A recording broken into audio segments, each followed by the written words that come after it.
Hello दोस्तों, बहुत बहुत स्वागत है आपका हिंदी मीडियम के नंबर 1 चैनल स्वयं क्लासेस में। जैसा कि जानते हैं, मेरा नाम सुनील चौधरी है और जैसा कि पिछले वीडियो के रिस्पांस आपके बहुत अच्छे आए, ये मुझे देखकर बहुत अच्छा लगा। बस आप लोगों से एक रिक्वेस्ट है कि आप बिल्कुल घबराइए नहीं, हाफ ईयरली हम लोग की बहुत अच्छी जाएगी। और कुछ बच्चों के कमेंट्स आए थे, सर स्ट्रेटजी वाला एक वीडियो बना दीजिएगा। तो बिल्कुल बच्चों, नेक्स्ट हम आपकी बातों को जरूर रिस्पॉन्स देंगे।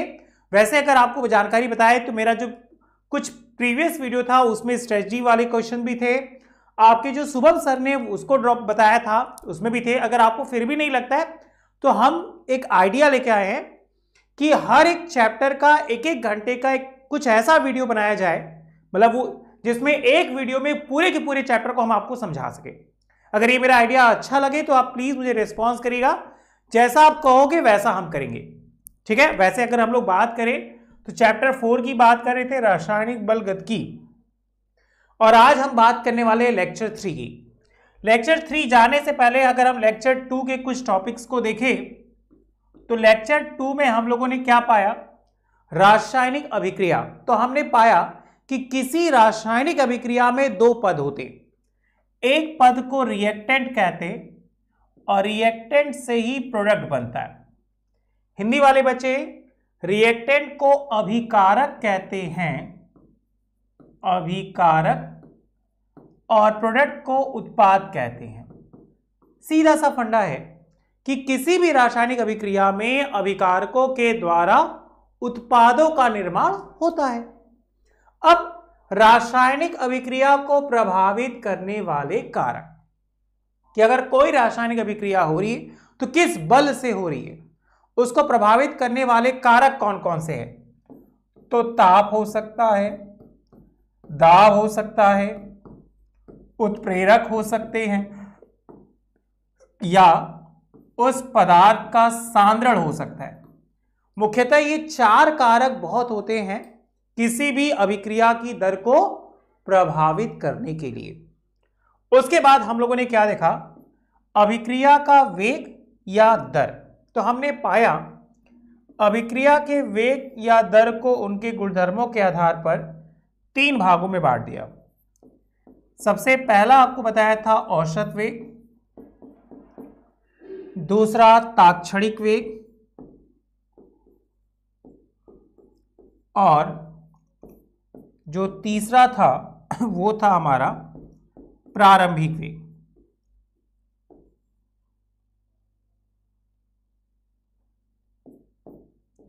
आज के टॉपिक हम लोग औसत वेग से स्टार्ट करेंगे।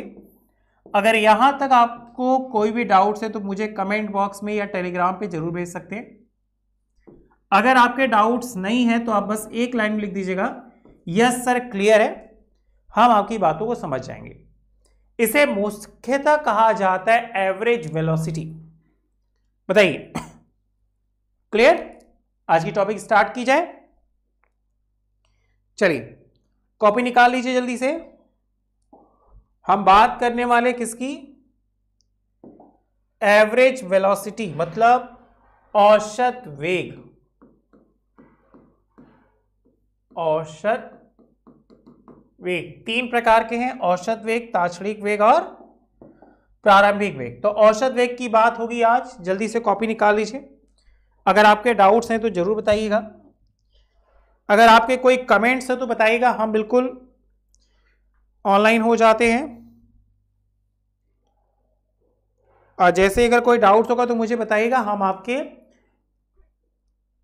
क्वेश्चन का रिप्लाई जरूर देंगे, ठीक। देखिए, किसी रासायनिक अभिक्रिया में, किसी रासायनिक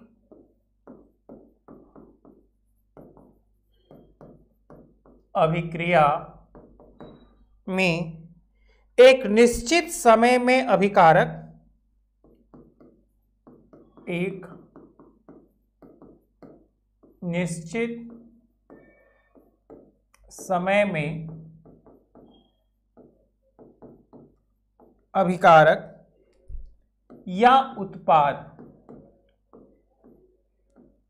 ठीक, या तो अभिकारक हो या तो क्या हो, उत्पाद हो। कि सांद्रता में हुए परिवर्तन को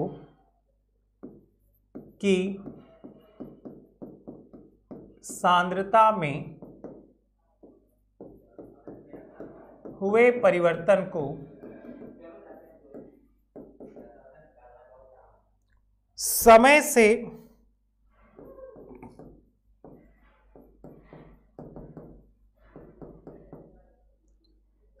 से भाग देकर उस अभिक्रिया का औसत वेग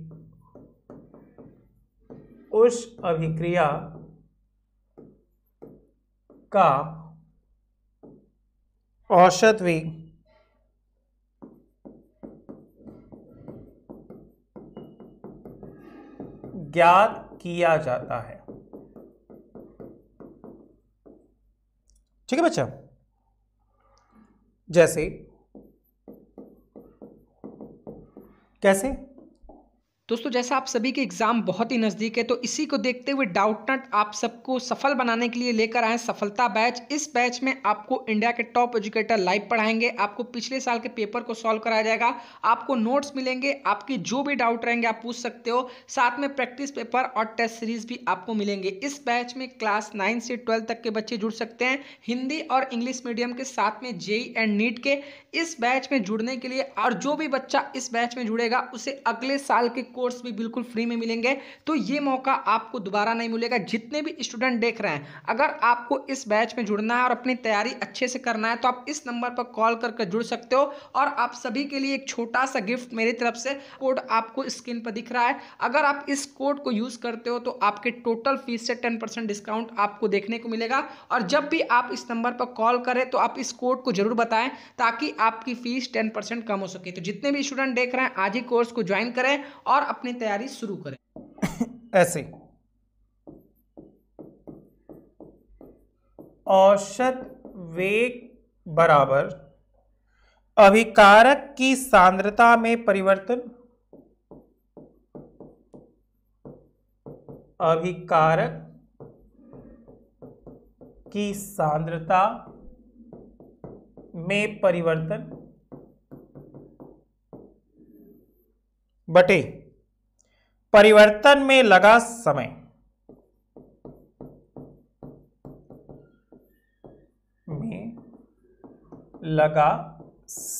जैसा कि आपको पहले ही कह रहे कि यह अभिक्रिया दो पदों की रिएक्टेंट से प्रोडक्ट की ओर जाएगी, तो रिएक्टेंट को ही कहते हैं क्या, अभिकारक।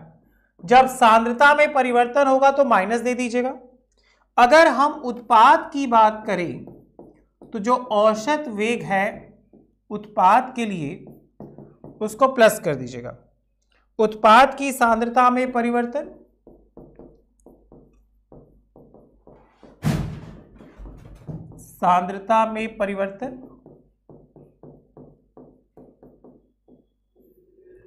बटे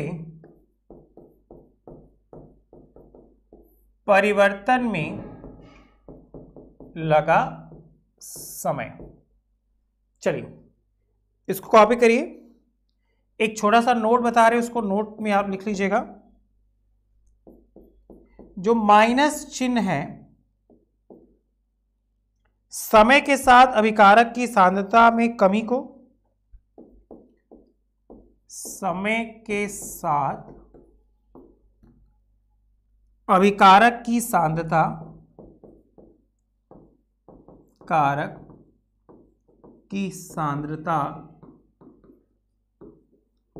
में कमी को। अब क्या बचा, प्लस वाला, और जो प्लस चिन्ह है वह समय के साथ उत्पाद की सांद्रता में वृद्धि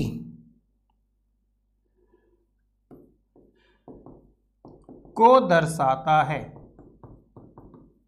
चलिए बच्चा इसको कॉपी करिए। अब हम लोग की क्लास और अच्छे से स्टार्ट होगी। जल्दी जल्दी इसको कॉपी कर लीजिए। अगर कोई डाउट है तो बताइए मुझे।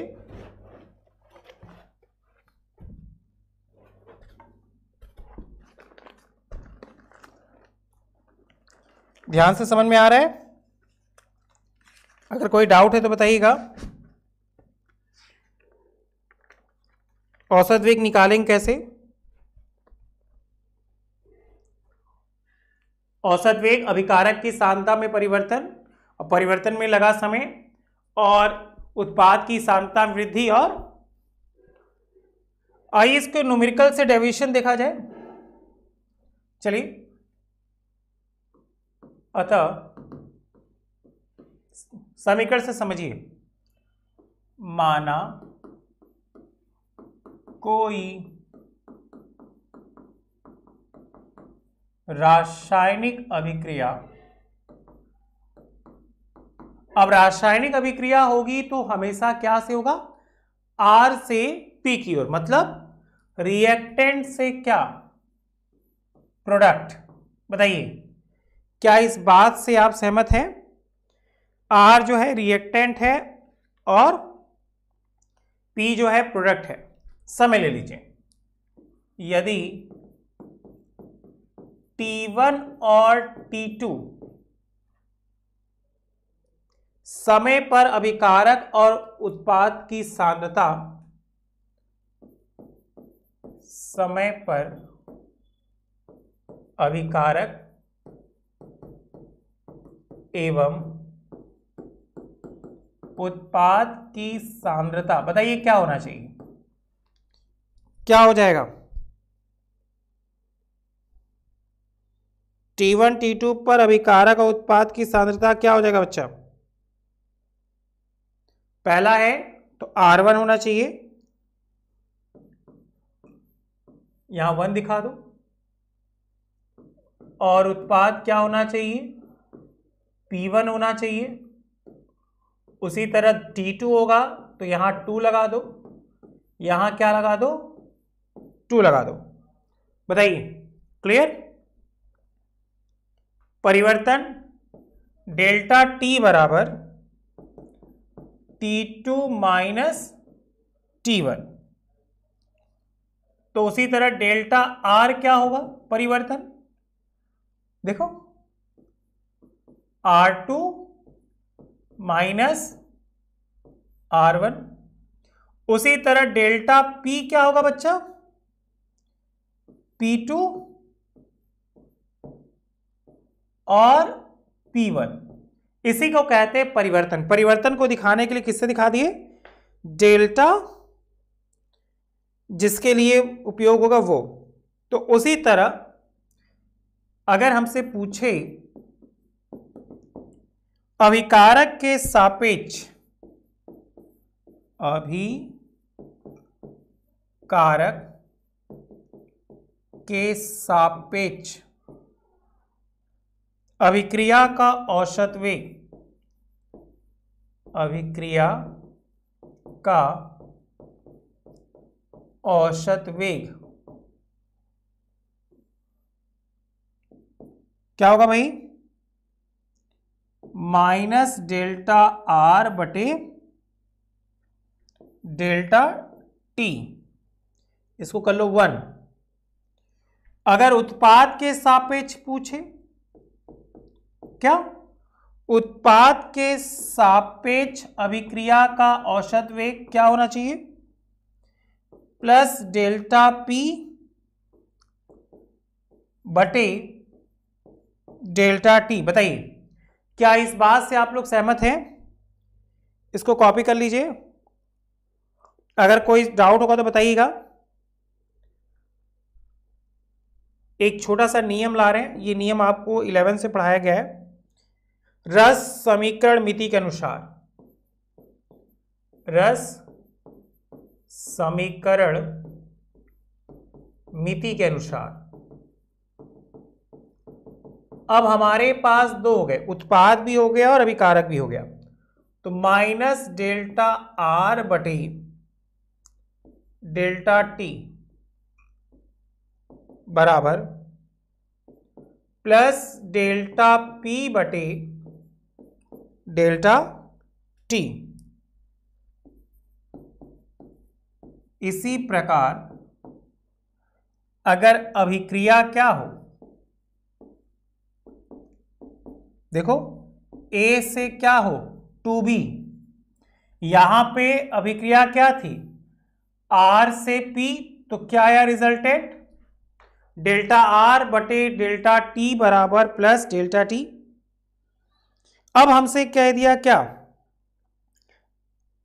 A से क्या है 2b, तो क्या होगा, बहुत इजी, कुछ नहीं करना है, आगे माइनस डेल्टा A लगा दो बटे नीचे डेल्टा T लगा दो, और वहां पे जो यहां पे 2 है वो 1/, में आ जाएगा, 1/2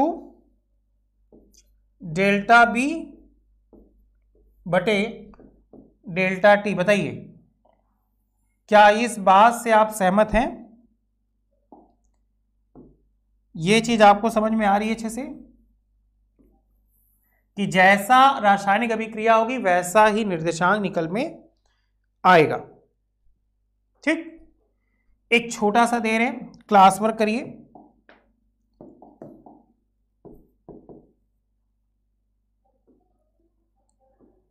टू ए 3b, बताइए बेटा इसका औसत वेग क्या होगा, जल्दी से इसका औसत वेग बताइए, देखिए आ जाना चाहिए।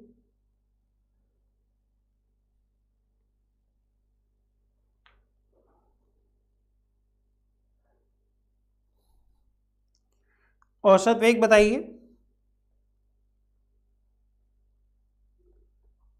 कोई डाउट है तो बताइए, नहीं तो फिर बताइए हम आगे चलें।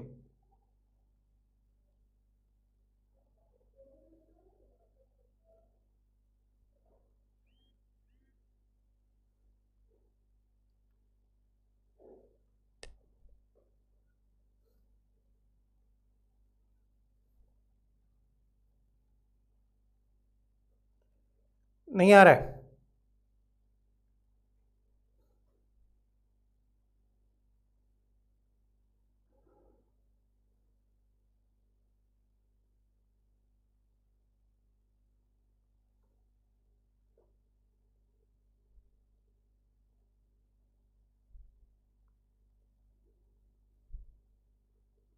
Fast fast.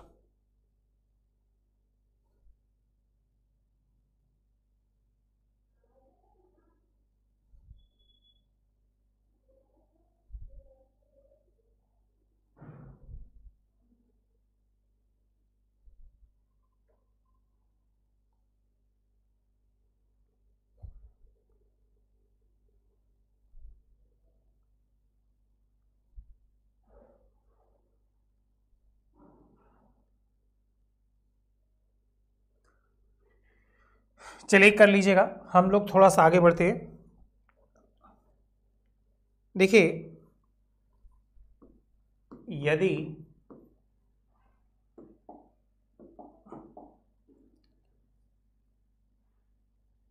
एक सामान्य अभिक्रिया हो, एक सामान्य अभिक्रिया के लिए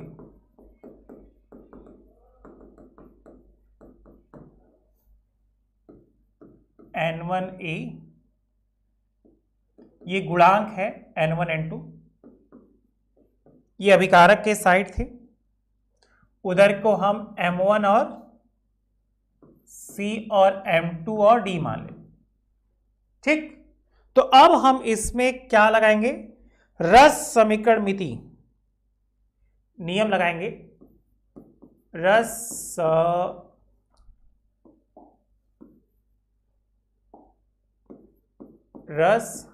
समीकरण मिति द्वारा। अब आपसे 4 चीजें पूछ सकता है, A, B, C और D। सर ये N1 N2 और M1 M2 क्या है बच्चों, ये N1 N2 और M1 N2 क्या है, गुणांक है।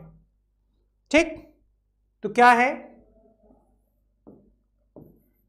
A के विलुप्त होने का औसत वेग, इसको अच्छे से याद कर लिया, हम लोग के एनसीईआरटी बुक में ऐसे ही क्वेश्चन है, अगर आपके पास एनसीईआरटी बुक है तो उस बुक में देख सकते हैं, ऐसे ही क्वेश्चन बनेगा।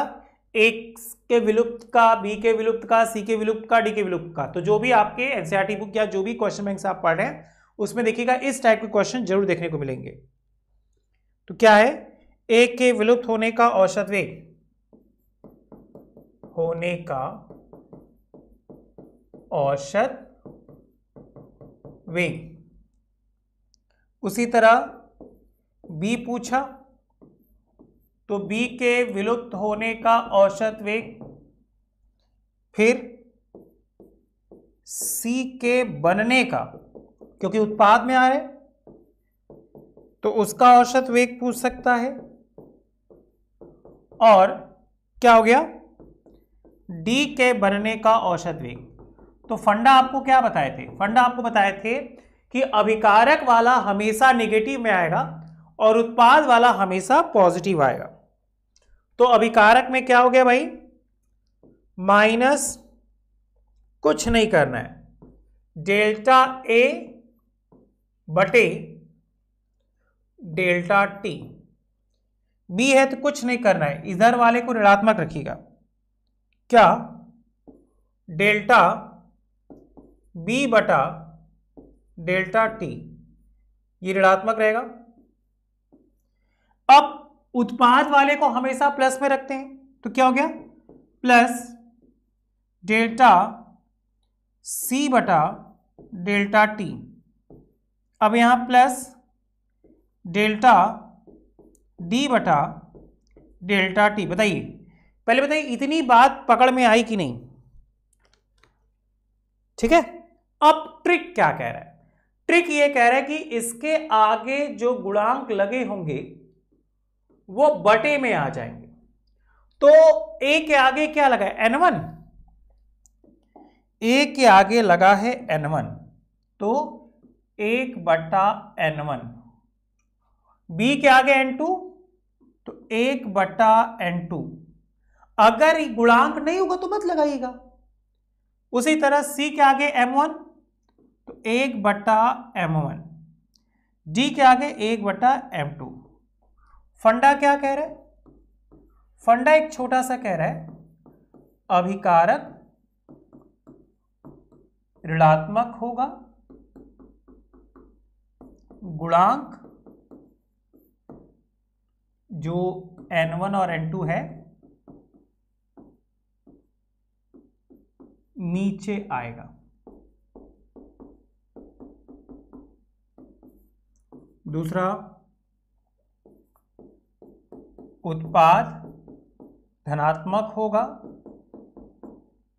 और गुणांक सेम, कौन, m1 और m2 नीचे आएगा। चलिए बच्चा, जल्दी से उसको कॉपी कर लीजिए, अगर कोई डाउट है तो मुझे बताइए, हम आपके डाउट्स को क्लियर करें। ठीक है, अगर ये टॉपिक आप अच्छे समझ गए तो 100% बच्चा आपको अच्छे मार्क्स आएंगे। Fast fast.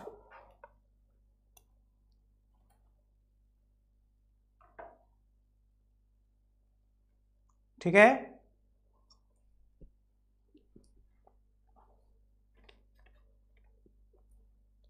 आगे चला जाए। चलिए हम लोग सेकंड पे आते हैं। क्या सेकंड कह रहा था, तात्क्षणिक वेग।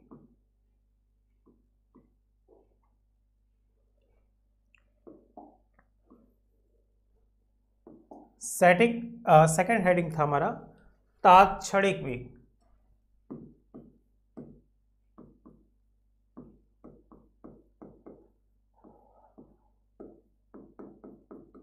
अगर कोई डाउट होगा तो जरूर बताइएगा, ठीक है ना।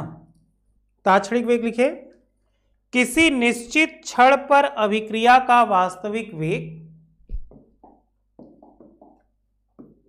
किसी निश्चित क्षण पर अभिक्रिया का वास्तविक वेग उसका ताक्षणिक वेग कहलाता है। उसका ताक्षणिक वेग कहलाता है।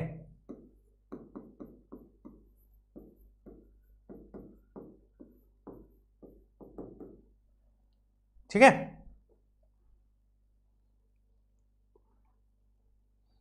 ताक्षणिक वेग क्लियर हुआ। अगर यहां से पूछे अभिक्रिया का औसत वेग, अतः अभिक्रिया का औसत वेग, तो बहुत इजी, कुछ नहीं करिए, क्या प्लस माइनस या माइनस प्लस जो आपको अच्छा लगे, delta C by delta T. C मतलब सांद्रता, सांद्रता कैसी, जो उसमें डी हो, चाहे उसकी कमी हो चाहे उसमें वृद्धि हो। बताइए। और एक हम लोग के एग्जाम में और पूछा जाता है क्या, प्रारंभिक वेग।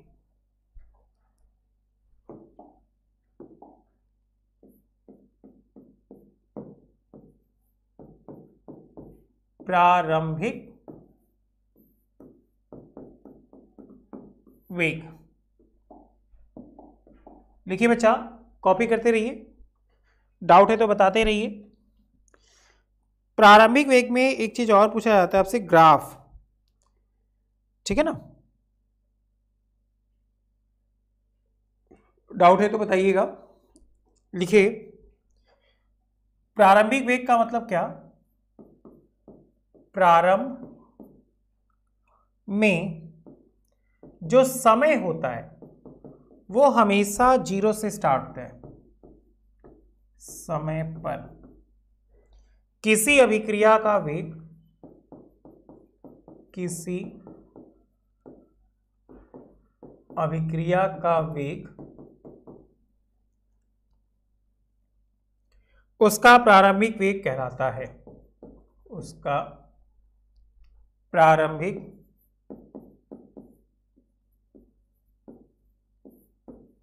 वेग कहलाता है। एक छोटा सा नोट जो आपको वक्र को भी दिखाएगा कि यदि सांद्रता एवं समय में खींचे गए वक्र को, यदि सांद्रता एवं समय में खींचे गए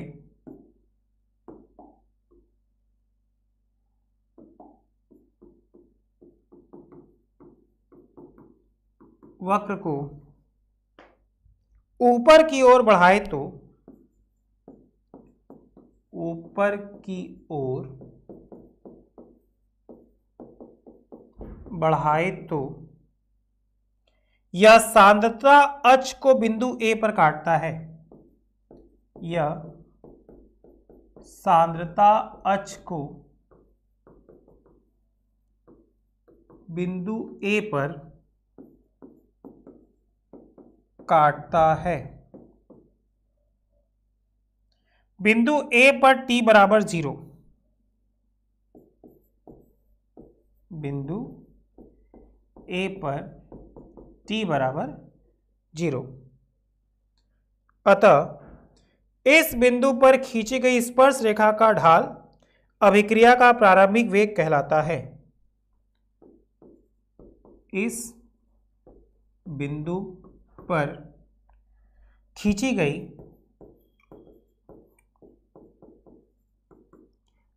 स्पर्श रेखा का ढाल, स्पर्श रेखा का ढाल प्रारंभिक वेग कहलाता है।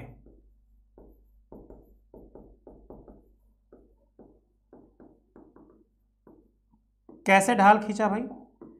ढाल खींचने के लिए हम दो अक्ष बनाएंगे, एक x अक्ष हो गया और एक y अक्ष हो गया। बताइए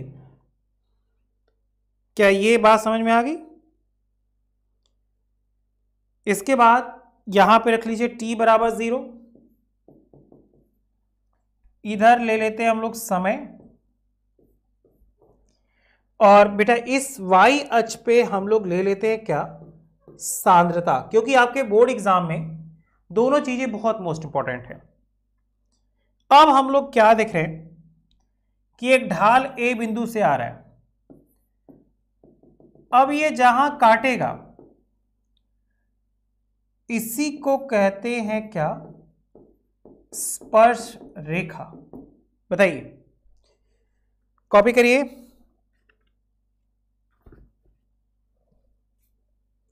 आ रहा है समझ में अच्छे से? जैसा कि ये चैप्टर है, इस चैप्टर में न्यूमेरिकल क्वेश्चन बहुत आते हैं, तो क्यों ना हम लोग न्यूमेरिकल से स्टार्ट करें। एक न्यूमेरिकल आपके सामने ये है, ये आपके एनसीईआरटी बुक का है।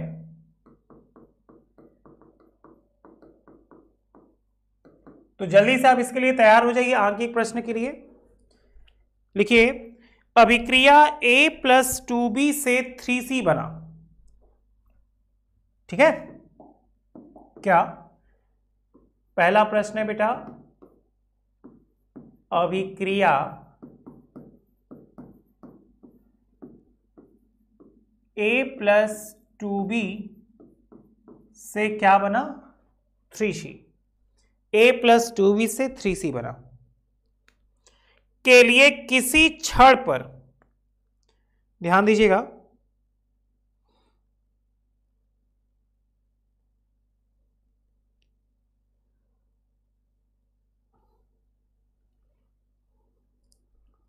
क्या अभिक्रिया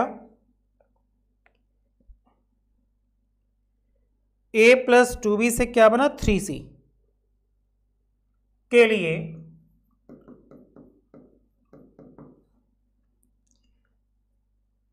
किसी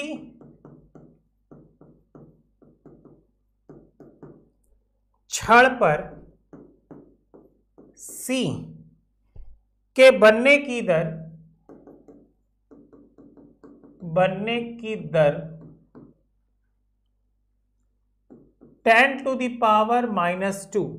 ठीक है, 10⁻²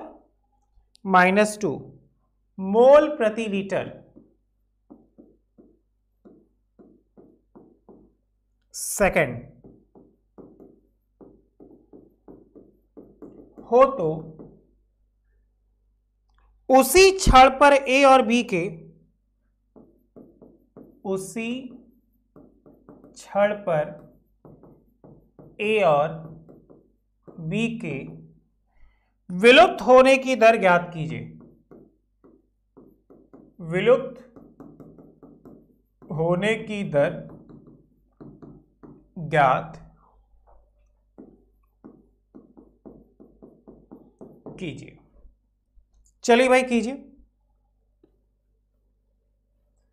अगर इस क्वेश्चन की बात करें तो ये क्वेश्चन पिछले वाले के बेस पे है, और इसको ही हम आपको देंगे क्या, होमवर्क। आइए थोड़ा सा रिवीजन कर लिया जाए। आज की टॉपिक हम लोग स्टार्ट कहां से किए? आज की टॉपिक हम लोग स्टार्ट किए अपने पुराने लेक्चर से, लेक्चर 2 से। तो हमने रासायनिक अभिक्रिया देखी, रासायनिक अभिक्रिया के प्रकार देखे, रासायनिक अभिक्रिया का वेग देखा, और वेग के कुछ पार्ट देखे। ठीक, और पहली हेडिंग आई हमारी औसत वेग। औसत वेग क्या है कि किसी रासायनिक अभिक्रिया में एक निश्चित समय में अभिकारक या उत्पाद की सांद्रता में हुई परिवर्तन को समय से भाग देने पर ही औसत वेग निकलता है। जैसे अभिकारक की सांद्रता में परिवर्तन होगा तो अभिकारक आएगा तो ऋणात्मक रखिएगा, ये आएगा तो धनात्मक रखिएगा। चिन्ह का नोट्स लिख लीजिए। मान लीजिए कोई एक रासायनिक अभिक्रिया है, R से P जा रही, मतलब अभिकारक से उत्पाद बन रहे। अभिकारक से उत्पाद बने तो उसमें T1 और T2 का समय लगा। अभिकारक और उसकी सांद्रता में जो परिवर्तन आई, अगर वो T1 पे था तो R1 हो गया, T2 हुआ तो R2 हो गया। उसी तरह उत्पाद पहला था तो P1 हो गया, दूसरा था तो P2 हो गया। समय परिवर्तन T2 से T1, R2 से R1, P2 से P1। तो अभिकारक के सापेक्ष अभिक्रिया वेग ऋणात्मक हमेशा रखेगा माइनस डेल्टा आर बटे डेल्टा टी। अब हम लोग के एग्जाम में ऐसे टाइप के क्वेश्चन पूछे जाएंगे, जैसे आपको दिया कि अगर A से 2B बना तो क्या कैसे करेंगे, बस हो गया। एक छोटा सा होमवर्क दिए, इसको आप जरूर करके दिखाइएगा। वैसे ये क्लास वर्क था लेकिन आप रिप्लाई नहीं किए, तो हम होमवर्क दे रहे हैं। इस तरह 2 हमारी होमवर्क हो गए, 2A से 3B। इसके बाद हम लोगों ने देखा कि अगर कोई मान लीजिए सामान्य अभिक्रिया है, उसके आगे गुणांक है, तो अभिकारक के गुणांक को सामान्यतः N1 N2, उत्पाद के गुणांक को सामान्यतः M1 M2 से दिखाते हैं। तो A के विलुप्त होने की दर, यही आपको होमवर्क में पूछा है कि A के विलुप्त होने की दर को ऐसे दिखाएंगे, B के विलुप्त होने की दर ऐसे दिखाएंगे, C के बनने की दर को ऐसे दिखाएंगे और D के बनने की दर को ऐसे दिखाएंगे। इन नोट को आप याद रखिएगा। उसके बाद ताक्षणिक वेग और प्रारंभिक वेग समझ जाइए, कोई दिक्कत है तो बताइए। ये वक्र है, इसको याद रखिएगा, अक्सर एग्जाम में पूछा जाता है। और उसी के आधार पर ये एक छोटा सा क्वेश्चन है कि अभिक्रिया A + 2B से 3C के लिए किसी क्षण पर C के बनने की दर इतनी है, तो उसके विलुप्त होने की दर, किसके, A और B के विलुप्त होने की दर ज्ञात कीजिए। उम्मीद करते हो जाएगा, अगर नहीं होगा तो हम कहीं नहीं जाएंगे, हम आपके साथ रहेंगे। तो आज के लिए इतना ही। Thank you so much, bye bye. घर पे रहिए, स्वस्थ रहिए, मस्त रहिए और जल्दी जल्दी इस चैप्टर को फिनिश कर देंगे, ये गारंटी हमारी आपके बोर्ड एग्जाम के पहले। ओके, चलो बाय बाय।